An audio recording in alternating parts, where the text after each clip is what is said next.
Olá pessoal, Iago Franklin de volta aqui para darmos continuidade ao nosso curso de Revit API. E no vídeo de hoje nós vamos continuar falando sobre essa classe fundamental na manipulação de elementos dentro do Revit, que é a classe Element Transform Utils. Então até o momento nós exploramos alguns métodos fundamentais de manipulação, como o Move Element, que te permite mover um elemento. Você pode ver aqui que ele recebe alguns parâmetros, e desde que você forneça para ele todos esses argumentos ou parâmetros, ele vai se comportar da forma esperada. Então, além do Move Element, nós utilizamos também o Rotate Element, que te permite rotacionar um elemento em um determinado eixo. Pode ser tanto o eixo do próprio elemento, quanto um eixo criado especificamente por você. Nesse caso aqui nós estamos criando um eixo que está na posição 000 e na posição 0010. E a partir desse eixo, ao clicar num elemento, eu vou rotacionar esse elemento nesse eixo. Então, isso foi abordado no último vídeo. Acabamos criando aqui também um método complementar, que faz uma transformação de graus para radiano. Ele vai receber aqui o grau e vai fazer uma conversão aqui. Na verdade, ele vai receber aqui degrees to radiano. Ele está recebendo aqui graus e ele vai retornar isso em radianos. Beleza? A partir disso, nós vamos continuar explorando essa classe, só que agora nós vamos falar sobre o espelhamento de elementos. Então, vamos aqui dar um pulo no Revit API. Então, aqui no meu navegador, eu vou buscar por revitapidocs.com. E aqui eu vou buscar pela documentação do 2023, que é a versão que a gente está trabalhando. E aqui eu vou procurar pela classe, que é o Element Transform Utils, essa classe. E aqui tem um overview da classe, Se eu clicar aqui em membros, eu consigo ver os membros. Posso clicar tanto aqui ou aqui nessa parte superior. Vou clicar aqui em membros. E aqui eu tenho ali todos os membros dessa classe. Nesse caso aqui são os métodos. E nós já exploramos aqui o Move Element, que te permite mover um elemento. Usamos também no último vídeo o Rotate Element. Nesse vídeo em específico, nós vamos trabalhar com o Mirror Element, que é o espelhamento de um determinado elemento. Então, clicando aqui no método para ver o seu conteúdo, eu posso ver aqui uma descrição desse método, bem como a sintaxe desse método também. Então, eu tenho aqui o nome do método, Mirror Element, quais são os argumentos que ele precisa, Ele precisa de um documento, do ID de um determinado elemento e de um plano de espelhamento ali. Aqui embaixo eu posso ver a descrição de cada um desses parâmetros e posso inclusive acessá-los aqui clicando nesses links. Aqui mais abaixo eu tenho alguns exemplos e tenho aqui também algumas exceptions. De característico que a gente tem nesse método é o plane, que eu acredito que nós não vimos ainda. Então, para acessar ele, eu posso simplesmente clicar aqui em plane e observar como que ele funciona. Você vai perceber aqui que é uma classe que estende surface, ou seja, ele herda todas as habilidades e as características de surface e, além disso, ele implementa características próprias. Posso ver aqui algumas informações a mais e tenho aqui também alguns exemplos. Mas vamos observar isso de forma prática, então vamos voltar à IDE. Bom, aqui na tela do Visual Studio Code eu vou manter as coisas simples, trabalhando com essas regiões que eu consigo encolher aqui. Isso aqui não é necessariamente obrigatório, mas eu estou tratando a coisa da forma mais simples possível para que você consiga entender muito bem o que está acontecendo. Tá, então eu vou criar aqui uma região, Region. Eu vou chamar isso daqui de Mirror Element, finalizar aqui com int region, para eu ter a minha região recolhível. E aqui eu vou criar o meu método da forma mais simples possível, Public void. E o nome do método, que nesse caso vai ser Mirror Picked Element. Eu vou deixar com esse picked aqui, para manter ali padronizado, já que eu vou estar movendo um elemento que eu vou selecionar. Por isso eu coloquei essa palavra picked. Legal, então aqui eu fecho e abro parênteses. E aqui eu fecho e abro o corpo do método. Esse método, ele naturalmente vai espelhar alguma coisa, e essa coisa é um elemento selecionado, que eu vou chamar ele de E, que eu vou passar ele aqui. Beleza? Então, vamos criar aqui algumas coordenadas, da mesma forma que eu fiz aqui, nesse anterior. Eu vou até copiar esse texto aqui, então eu vou copiar esse XYZ, vou colar ele aqui, que são basicamente pontos, Eu só vou trocar aqui esse 10 para cá e vou tirar aqui. Na verdade, eu vou até botar aqui, ó, 10 aqui e 0 aqui, para o P1 e P2. Então, eu vou ter um ponto 1, que vai estar na posição 10, 0, 0, e o P2, que vai estar na posição 0, 0, 0. É basicamente 2 pontos, e a partir desses 2 pontos, eu consigo criar um plano. E para criar um plano, eu vou precisar utilizar aquele elemento que eu mostrei para vocês no site, né, que é o plane. Eu vou chamar aqui de mirror plane. Poderia só chamar de plane? Eu vou chamar só de plane, vai. Plane. E aqui eu vou passar esses pontos. Mas dentro desse plane, eu possuo um método específico. Na verdade, eu possuo vários métodos. Vou até voltar aqui no site da API. Então, aqui de volta no site da documentação, se eu vier aqui em membros, você vai perceber que eu tenho basicamente 3 métodos de criação.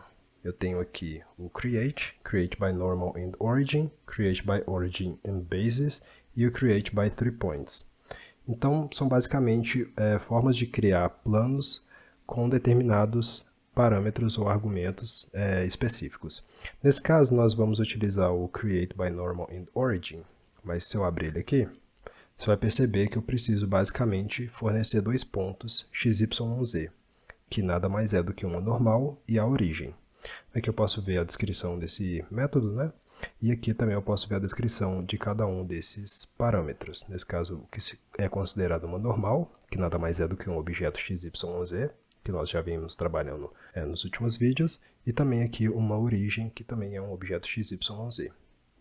Aqui eu tenho um exemplo básico, né? Então perceba lá que ele cria um objeto x, y, z e dá um nome de normal, e passa aqui um determinado valor para este objeto. E ele faz a mesma coisa para a origem, e depois ele basicamente dá ali um plane.createByNormalAndOrigin e passa esses 2 argumentos. Se eu voltar aqui nos outros métodos de criação, então eu vou voltar aqui no planeCreate, membros, você vai perceber aqui que eu posso também criar pela origem e as bases. Se eu abrir aqui, você vai perceber que eu tenho ali outros argumentos para criação através deste método. Então, cada um desses métodos, basicamente, vai ter a sua estratégia de criação em que você vai fornecer diferentes parâmetros ou argumentos e, a partir disso, você vai conseguir criar da forma que for necessária. Vamos observar isso de forma prática na nossa IDE. Bom, aqui de volta na minha IDE, eu vou utilizar aquele método para criação do plano, então eu vou basicamente dar um plane ponto, e aqui quando eu dou o ponto você percebe que todos aqueles métodos de criação estão disponíveis para mim. Então eu vou utilizar aqui o create by normal and origin, e aqui eu vou passar para ele tanto a normal quanto a origem, que nesse caso é exatamente isso. A normal vai ser o ponto 1 e a origem vai ser o 000, que é o P2. Então, passei ali os devidos argumentos, significa que agora eu posso, de fato, criar uma transação com esse elemento. Então, eu vou até copiar essa transação aqui, ó. Copio essa transação para economizar alguns segundos. E aqui, a primeira coisa que eu vou fazer é alterar o nome da transação. Vou chamar de mirror element. E aqui eu tenho a minha estrutura básica, que é o início da transação e o final da transação. Tudo que estiver entre essa transação, entre esses sinais de transação, significa que vai ser comitado dentro do meu modelo. E aí eu vou utilizar aqui a classe ElementTransformUtils, porém não vou utilizar o método RotateElement, mas sim o MirrorElement. Então, utilizo ele. Se eu parar o mouse aqui, você percebe quais são os argumentos que ele precisa para funcionar. Então, nada mais é do que o documento, que eu já estou fornecendo aqui, ó, doc. Além disso, eu preciso do ID do elemento que vai ser rotacionado, que também já está sendo fornecido aqui, que é o EID, que em última análise vai ser um elemento que vai ser ejetado dentro desse método, que se a gente rastrear aqui em cima, nós vemos que ele vai ser selecionado de uma outra classe, que é da classe Selection. E aqui, por último, nós temos o nosso plano de referência. Parando o mouse aqui em cima, você percebe aqui que eu preciso passar o plano, que é o último ingrediente, para isso funcionar corretamente. Então, vou passar aqui, ó, deletar o axis e o angle, que é do método anterior, e vou passar aqui o plane. Então, perfeito, aparentemente nenhuma reclamação, significa que o nosso método pode funcionar da forma como esperamos. Então, eu vou vir aqui no meu método principal, que é o entryPoint, que é o execute, e vou alterar aqui a minha chamada para, ao invés de chamar de rotate, na verdade, vou dar um Ctrl D aqui para duplicar, E esse aqui eu vou dar um KC para comentar. Segurar o Ctrl, apertar KC, né? Ou KU para descomentar, ou KC para comentar. Pressiono o Ctrl, o K e depois o C. Esse segundo aqui eu vou chamar ele de Mirror Element, que nada mais é do que uma chamada para esse método aqui. Perfeito, aparentemente tudo certo. Vou buildar a solução, e agora sim eu posso pressionar Start para testar esse meu método.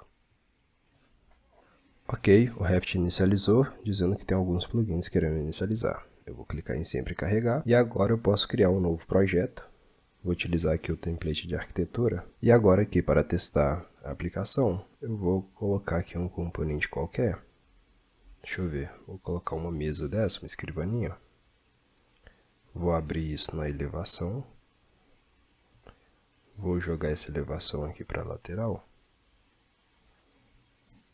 E aqui você pode ver que eu tenho a minha planta a mesa, né, a planta, e aqui eu tenho a elevação. Ao vir aqui em complementos, ferramenta, Move Element, perceba que o nome aqui está antigo, porque não foi atualizado ainda, mas o método que está sendo chamado aqui é o de espelhamento e não o de mover. Vou clicar aqui então, e agora eu posso selecionar um elemento que, ao ser clicado, ele é espelhado aqui para o lado no eixo especificado, né?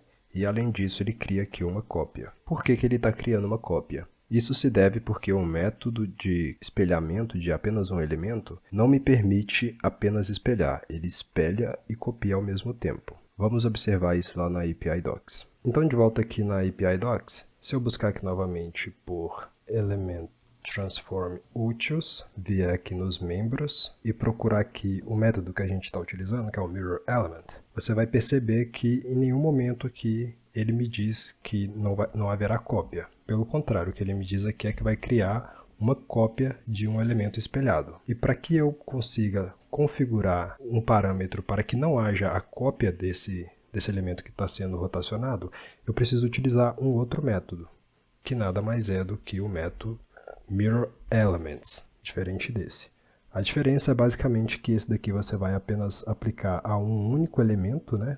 Já que ele vai receber apenas um ID, enquanto que esse daqui ele vai receber uma série de IDs. Então eu vou abrir aqui para você ver, ó. Abrir este.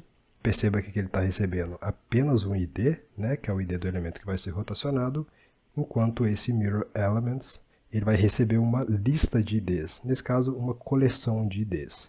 E a peculiaridade dele é que, além de receber essa lista de IDs, ele também vai receber aqui um parâmetro que você pode setar para verdadeiro ou falso, em que vai especificar se haverá a cópia desse elemento que está sendo espelhado ou não. Aqui embaixo você pode perceber, ó, Mirror Copies, que ele vai te dar essa descrição aqui, se esse elemento vai ser copiado ou se vai ser simplesmente espelhado. Então, nesse caso, vai funcionar bem, já que a gente vai ter uma lista aqui e que vamos passar apenas um único elemento, mas nós poderíamos passar diversos elementos, e também vamos setar para falso o valor de quarto parâmetro deste método, que é o parâmetro de cópias. Então vamos voltar novamente à nossa IDE.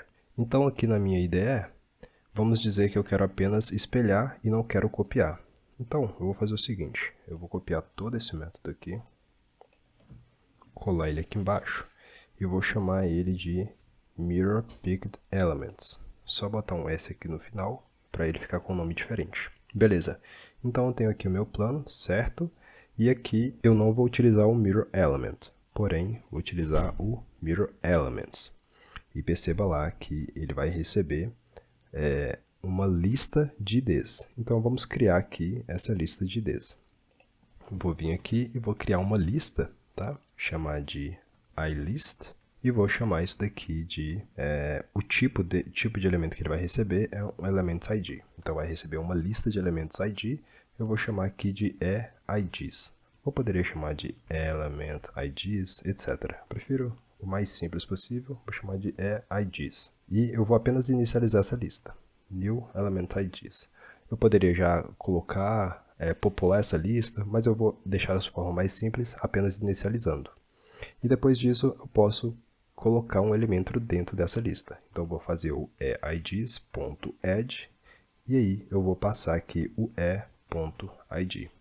Ou seja, eu estou pegando esse elemento, o ID desse elemento e colocando dentro da lista IDs. Agora, dentro de IDs vai ter o número do ID desse objeto. E aí eu posso passar essa lista aqui como segundo argumento desse método, vou chamar de IDs. E agora eu passo aqui o plano e além disso eu passo true se eu quero copiar esse elemento ou false se eu não quero copiar esse elemento. Nesse caso eu vou colocar false. E aqui no método principal eu vou alterar o mirrorPickedElement para mirrorPickedElements. Perfeito, posso buildar a aplicação. E agora eu posso chamar o Revit. O Revit está me dizendo que tem um plugin que eu quero inicializar. Aqui eu vou inicializar um novo projeto com template de arquitetura. E agora sim eu vou colocar aqui uma mesa, abrir ela na elevação. Pode ser clicando 2 vezes aqui. E agora eu vou jogar ela para a lateral. Centralizar a visualização. E agora sim eu vou executar o meu comando, vindo em complementos, ferramenta externa, Move Element, e clicando aqui no elemento que foi espelhado. Se você reparar, esse conjunto de 4 gavetas está na esquerda. Se eu voltar aqui, você percebe que ele está agora na direita, significando que o elemento foi rotacionado em relação a um plano que está neste sentido. Perfeito, então é isso. Chegamos ao final dessa parte de manipulação de elementos. Nós vimos como manipular elementos, movendo eles, rotacionando e agora espelhando. A partir disso, nós podemos dar continuidade a outras classes fundamentais do Revit API. Então, te vejo no próximo vídeo. Até mais.